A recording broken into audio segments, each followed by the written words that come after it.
Hello there everyone, welcome back to another video about the One Piece card game. Today's going to be a bit of a ranty one, so just wanted to prepare you for that. If you guys enjoy this sort of content, there's something wrong with you, but yeah, like it and subscribe to the channel for more One Piece card game content. Also, obligatory shill for my Patreon. I've put up my first in-depth guide for Ace, which is an OP03 deck, so if you are looking at getting prepped for the OP03 format, which is starting in about 2 weeks at this point, you should check that out. That's my shill out of the way. Let's go ahead and get started, because you probably do want to be getting good with red. So, we've had various leaks from OP04's upcoming starter deck, ST10. And this was, granted, this was pitched as a competitive deck. And I suppose we should have seen this coming, considering we knew it was going to be red and purple as the two-color leader. Let's talk through the leaders, and then we're going to talk about the cards that got shown today, because I just feel the need to vent. So, we'll start with the leaders. There's 3 of them here. All right. So we've got a Luffy here, who you can see they're all red-purple. This is 6,000 power and then 3 life. Then we've got a Kid, who is 5,000 power and 5 life on a dual color leader, who can attack, by the way.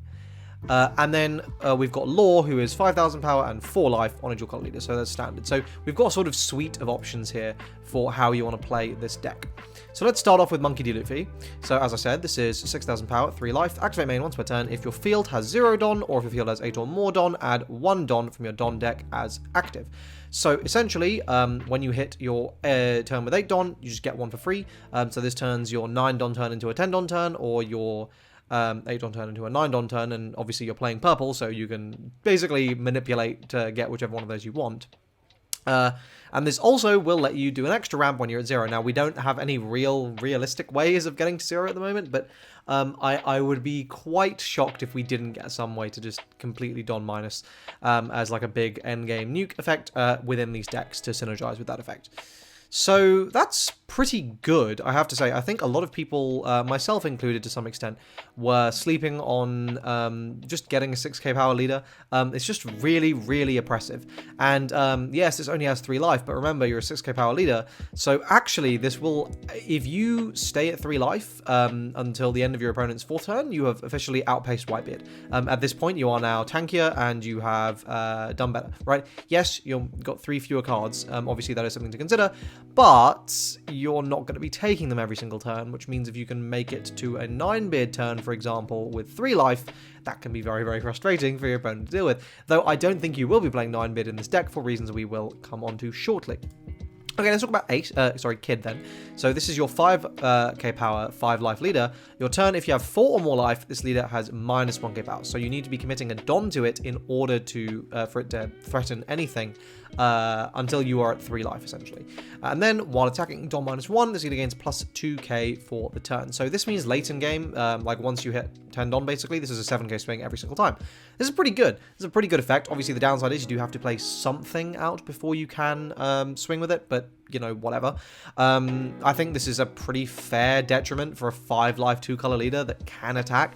I think this is low-key, this might be the best one, because like 5 life is a huge deal, especially in the context of a 2-color leader, and especially when these colors are quite as good as these ones are. And then again, late game, you are just getting 7k swings constantly. Like, I think Kid might be the best one, which is just weird. Like, useless Captain Mid continuing to take dubs. And then we have Law, which is the final one here. So this is your 4 life 5k power leader.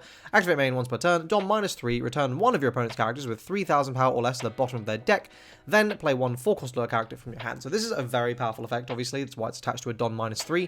And you know this is red, so they have a billion different ways of doing power reduction. Round table suddenly becomes insane in the context of Law because it's a supernova.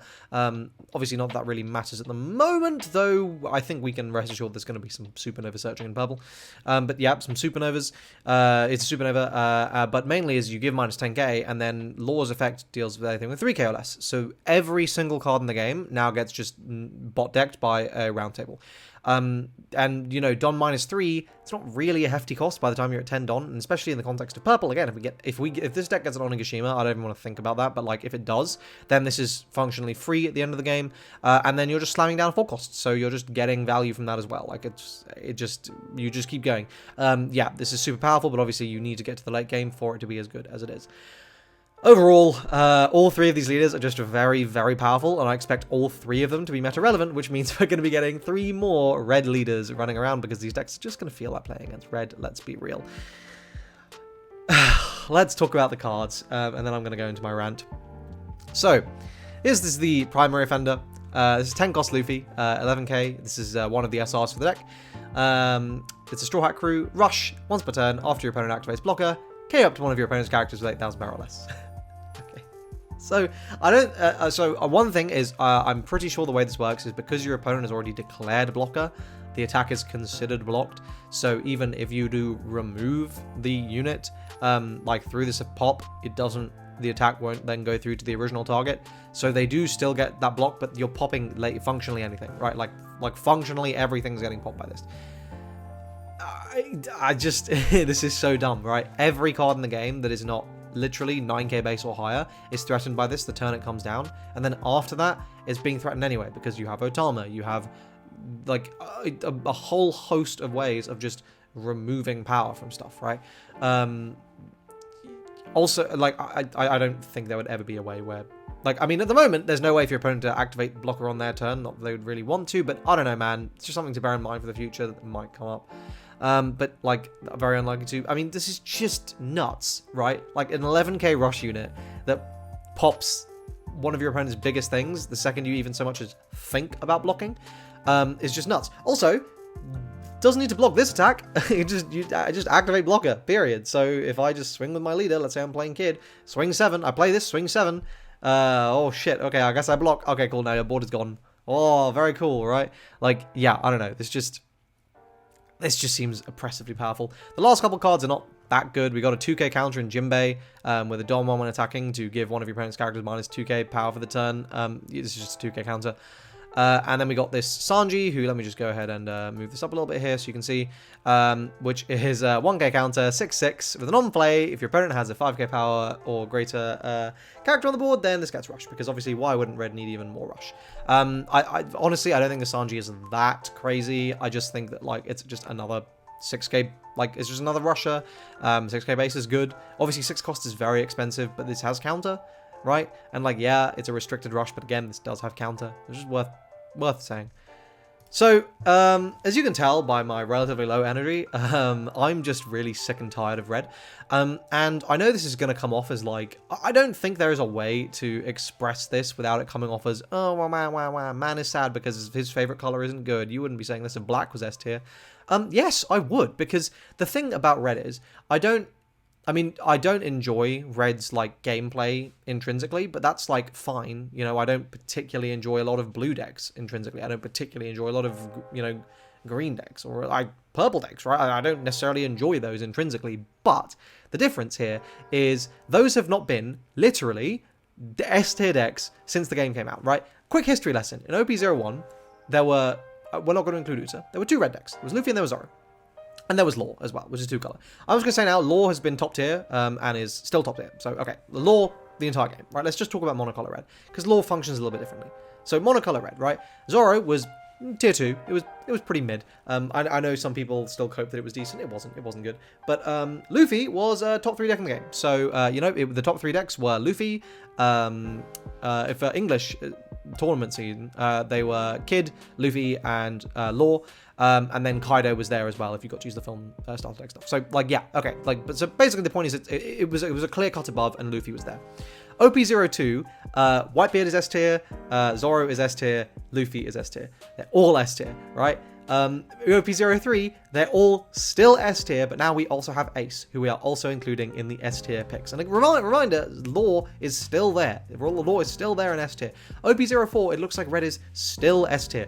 Whitebeard won the first nationals for this, like, for this whole season. The top cut also included a Luffy. It also included a Law. They're all still very good decks. This is clear. So these decks have been cream of the crop since the game came out, right?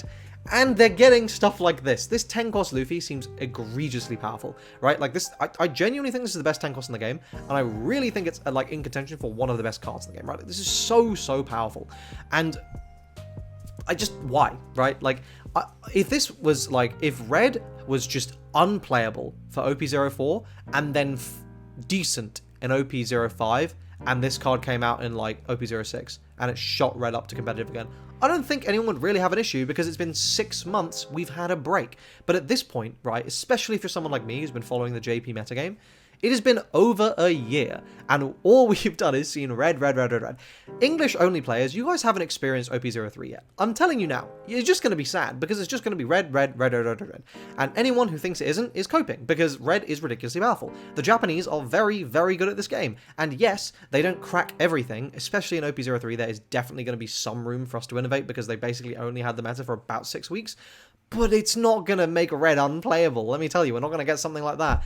All of these red decks are nuts. And I'm just sick and tired of them being so good. Give me a break, okay? Give me one set where I don't need to sit down at a tournament and play 4 red matchups, right? 1 or 2, sure. But like 5, 6, 7 is ridiculous. Let me play against other decks. Let other decks get to do something and then bring red back. That's all I'm complaining about. And to be honest, they've given red so much ridiculous stuff. I don't know if that's ever going to happen. I feel like they've gotten so many powerful cards. I don't know what it would take to make red, like, unplayable for a set or 2. Because they basically did that in OP04. Red got nothing. Red got fuck all. Right? Their leader was ass. All their cards are just not good. And it's still S tier. So I don't know what we can do at this point. Let me know what you think in the comment section down below. That's my rant. If you guys enjoyed it, let me know. Like the video if you did. Subscribe to the channel for more One Piece card game content. Let me know what you think of these cards down there as well. And I hope to see you guys in the next video. Cheers.